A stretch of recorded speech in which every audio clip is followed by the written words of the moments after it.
tolong cek kereta korang sama ada kereta korang ada insurans hari ni ataupun tidak.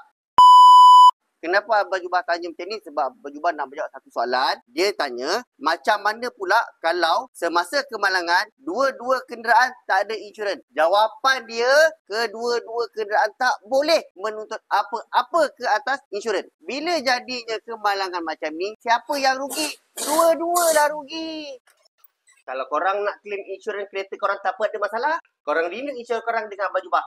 Jangan lupa DM. Itu belum lagi kalau dalam kemalangan tu ada kecederaan. Apa pun orang tu takkan dapat. Apa yang Abang Jubah nak pesan, pastikan ada insurans semasa korang memandu di atas jalan raya. Korang kat luar sana tak tahu dan tak ada workshop nak hantar kereta, nak renew insurans, korang boleh datang ke bengkel Abang Jubah, pakar tulisan insurans kemalangan anda. Ingat, pastikan semasa memandu korang ada road tax, insurans dan juga lesen memandu. Lupakan next video. Assalamualaikum.